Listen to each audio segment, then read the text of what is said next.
Welcome to video 51 of Cooking with Gerry. This might be the last cooking video for a while. I am going to change focus and start adding to my YouTube channel that I started in 2016. Used to be called Centered Fitness, but I changed the name this morning to make it easier. It's called Fitness with Gerry. We'll be doing exercise and stretching. So please check out that YouTube channel if you're curious about information about fitness and specifically stretching and exercise. So let's get started with these granola bars. It's more of a cookie type granola bar. So here in the bowl, about half an hour ago, I have 1 cup of oat flakes, the milled instant oats, because I couldn't find the whole oat flake in the village and I won't be going to the city until next week. So 1 cup of oat flakes with about 3 or 4 tablespoons of the water that I had soaked overnight, some dried fruit. And here it is, the dried fruit. About 1 handful of a mixture I have in a bag of cranberries, yellow grapes, purple grapes. I also put in that same water 2 figs. I had to remove the stem, and 2 dates. And I just removed the pit from the date. And I chopped up the dried fruit a little bit. Some of the raisins were big. And I cut up the figs. The dates basically melted, so I didn't really need to cut them. And there was about 3 or 4 tablespoons of water left because they had soaked up quite a bit. And that water is kind of sweet. If you wash the dried fruit beforehand and then soak them in new clean water, I think it's okay to use that water. I've used it many times for these kinds of, it's a sweet bread for me. I'm not going to add sugar, but I'll tell you when you could add sugar if you like it a bit sweeter. So that's been here about half an hour. You should let the oats soak up the liquid for at least 10 minutes. And also, if you didn't plan last night, the quick method is to put the dried fruit and seeds and nuts separated. Because I don't think you can use the water, overnight soaked water, for the seeds and the nuts. I'm not sure, but it looks really cloudy and I don't think it's healthy. So I never use that water. But the quick method is use boiling water. Put boiling water into the 1 container with the dried fruit, another container with the dried seeds and nuts, and let it sit for at least 10 minutes, but better would be half an hour or an hour. It's the quick method if you wanted to make something now or soon and you didn't plan the night before. So I have 3 eggs that I am going to beat a little bit and add to the oat flakes that have the sweet water. And I'll use my spatula to get the extra stuff that's stuck on the plate. There we go. And half a teaspoon of pink salt.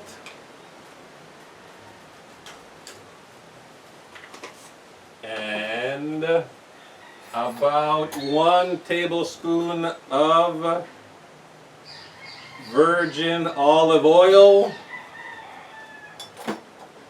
and 2 tablespoons of virgin coconut oil. There we go. And just give that a little mix.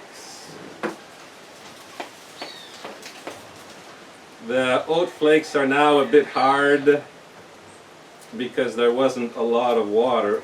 So I just want to loosen that up a little bit so that it mixes better with the other ingredients. You don't want this batter to be too liquidy If you're using an oven, preheat the oven to about 350, 370 Fahrenheit, which I think is about 170 or 180 Celsius.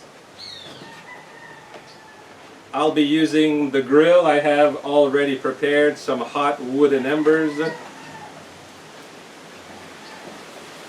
There we go.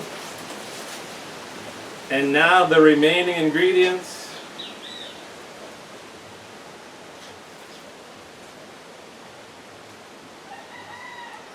I need a dry spoon, and I'm going to use the filter because sometimes there are bigger pieces, the shell that got into the mix.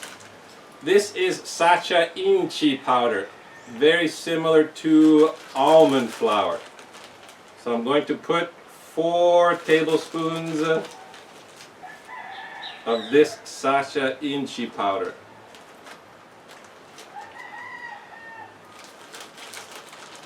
You could use almond flour. It'd be very similar. There we go, 4 tablespoons. And, excuse me, here I have plantain powder. It's kind of similar as far as being processed and quickly turning into sugar, but the other ingredients will balance that sugar level. And I like the plantain flour because it gives a velvety texture to the bread or cake.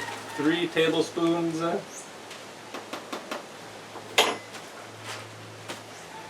And here I have about 1 tablespoon. I'm just going to finish it. I'll get some more when I go to the city. This is maca root powder. It's considered a superfood. It's a root from a plant that grows usually up in the Andes mountains.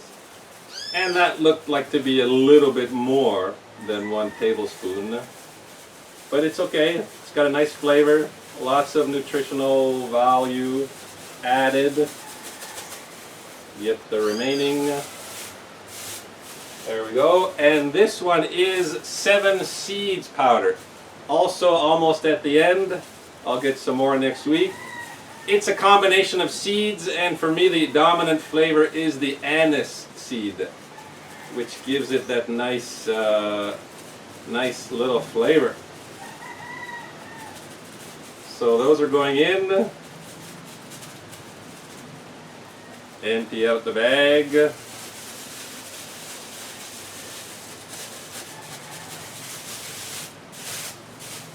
And here I have baking soda. It will help the bread become a little bit fluffier. Instead of using yeast when I make bread, I use baking soda. And I'm going to use about 1.5 teaspoons. So that's it for ingredients. I do have here some whole wheat flour in case we need it. If there's too much liquid in the batter, I will add some whole wheat flour. I can feel some crunchy bits that won't go through, which is perfect. That's the reason why I use the filter. And those I just throw in the garbage.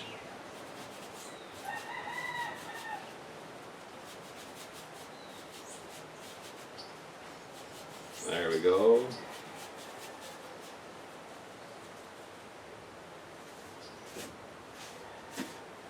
And I want to put the dried fruit in now because combining it with the powders, it'll minimize the chance of it sticking together. But I'm going to stir it gently so I don't break apart the pieces of dried fruit.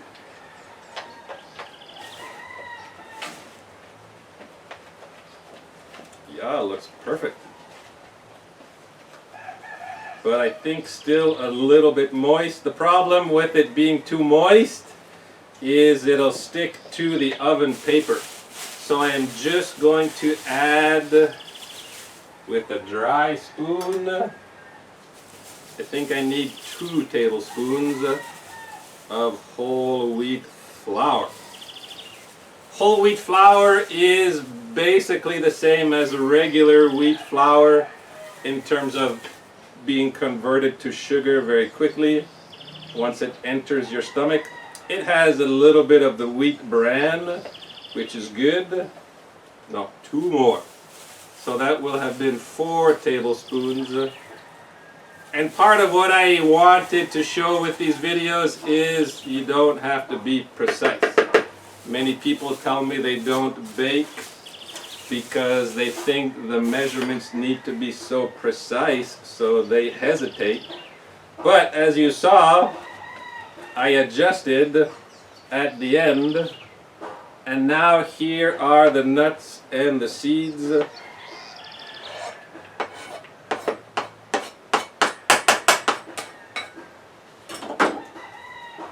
And one final quick mix, and I think that's perfect.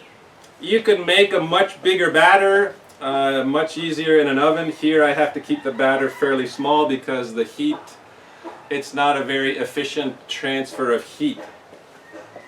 And you could make cookies out of this just with a spoon. Put spoon-sized drops onto a cookie sheet that you might want to line with oven paper or at least some kind of oil or butter. You could also put these into muffin tins and make muffins. I'll just show you. See, it's like a cookie batter, muffin batter. Yeah. So that's ready, and I'm already looking forward to it. Make sure everything's mixed. Now here I have a bread pan, a loaf pan, and I have oven paper. If you didn't see the video where I showed the easiest way to put the oven paper in, I have the bread pan upside down, and I'm going to make the creases like this, similar as you would wrap the corners, centering the paper, the corners of a gift. One side, 2 sides, and then it's much easier to put inside the pan because the folds are already there.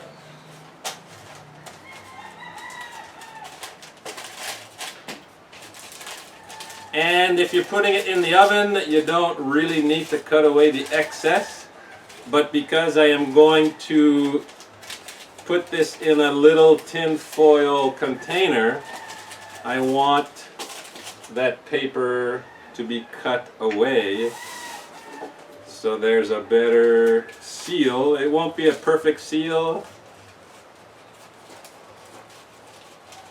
but it's good enough. I've done it this way many times now. This is how I make my bread without an oven. And I didn't use fresh fruit because with the fresh fruit and the amount of water that's in the fresh fruit, the rotting process happens much quicker, and I don't have a fridge. So I want to minimize any kind of rot, and even still I'll have to finish this within a couple days. So now I just put the batter inside the pan.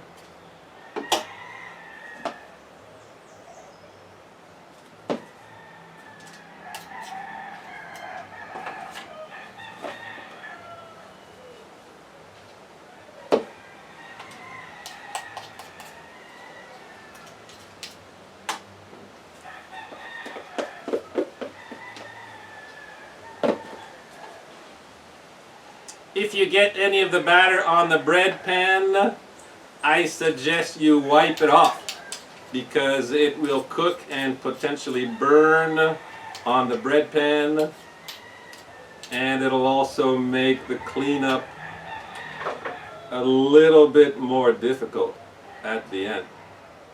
So cleaning off the spoon, mosquito, and I can also get most of the batter that's left on the bowl with the spatula. Very useful tool in the kitchen. I suggest every kitchen, every home cook have one of these spatulas. This one has lasted me almost 5 years. But it's a higher quality than those cheap white plastic ones, because the cheaper ones, they won't flex, they won't bend as well. So now I am just going to flatten the batter, trying to make it even.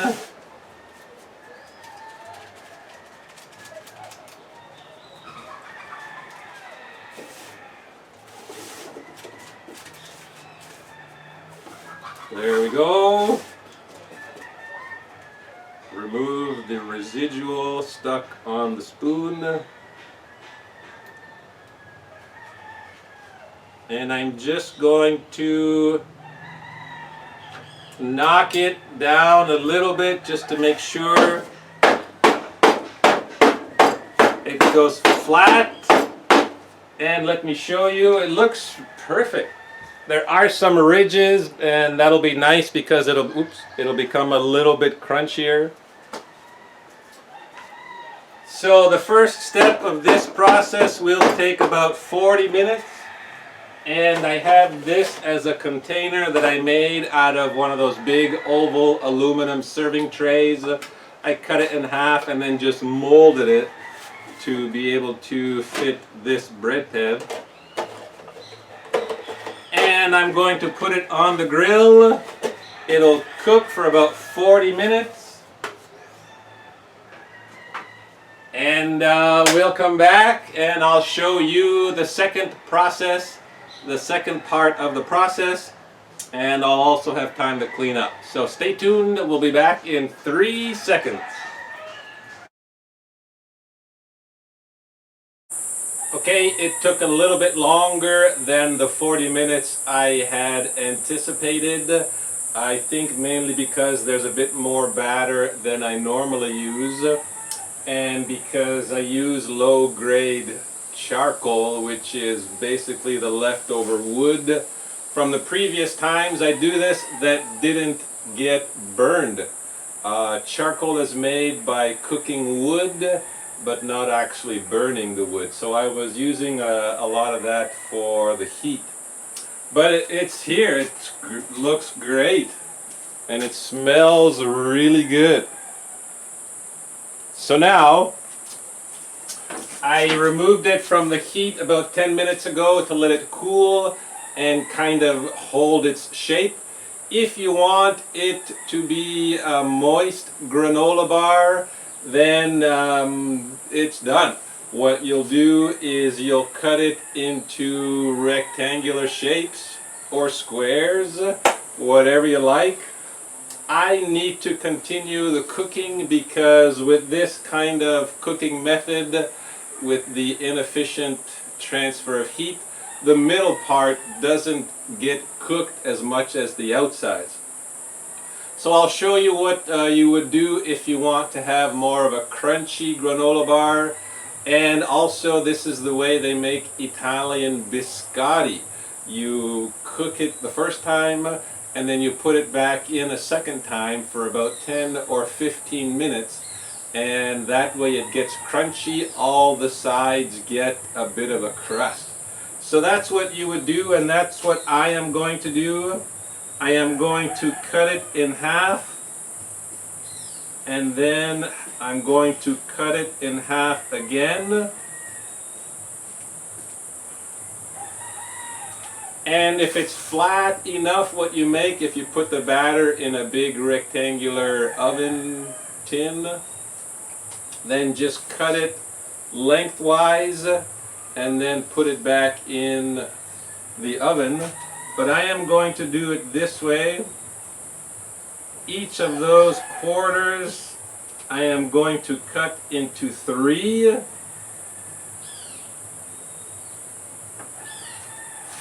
And once I do that, I will put them,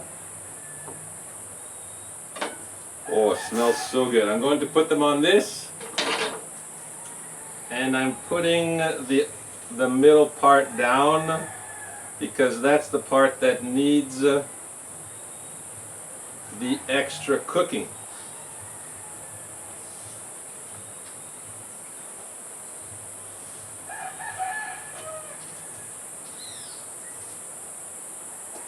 There's not enough space. So the ends I am not going to put on. I will lightly pan fry them in a bit of coconut oil. So that's going on the grill.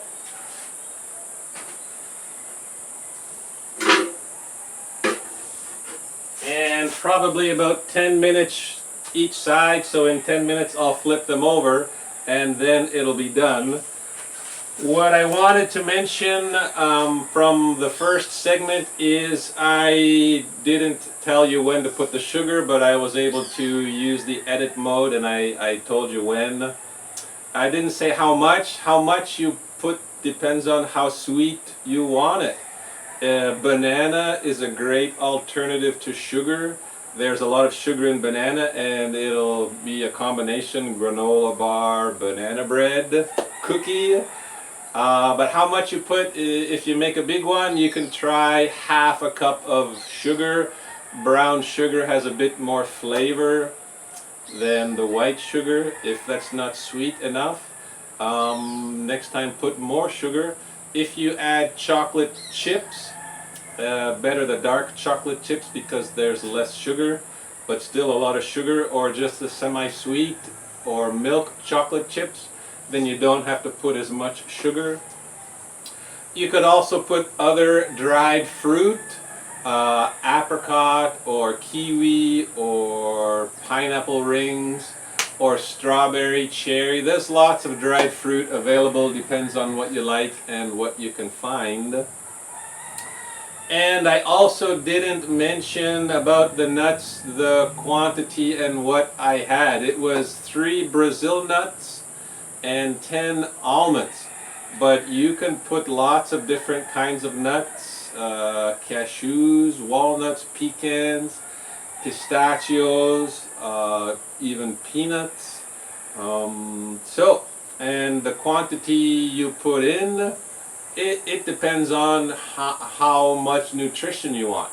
The more nuts you put in, the more you're going to increase the fiber content, protein content, and the fat content, which will balance out any kind of sugar that's in there from the dried fruit, from the processed flours, the plantain flour, and the whole wheat flour that I used in this batter. It's a very processed food, and very quickly it converts into sugar once it enters your stomach. So that's what I wanted to mention, and this video I think is pretty much done, but please I suggest you try this. If you make a bigger batch, you can freeze it, and it's a great snack or a much better breakfast than toast. And it could be even a side dish. Instead of adding fruit, you could add vegetables, you could add garlic, onion, you could put in some leftover beef, pork, chicken, probably even fish. Put that in the batter and use that as your side dish instead of potatoes or bread or rice or pasta. So thanks for watching, and then when that's done, I'll be able to have my lunch. I have an avocado ready. This one right here that I bought 2 days ago, so that'll be part of my lunch as well. And I hope to see you soon.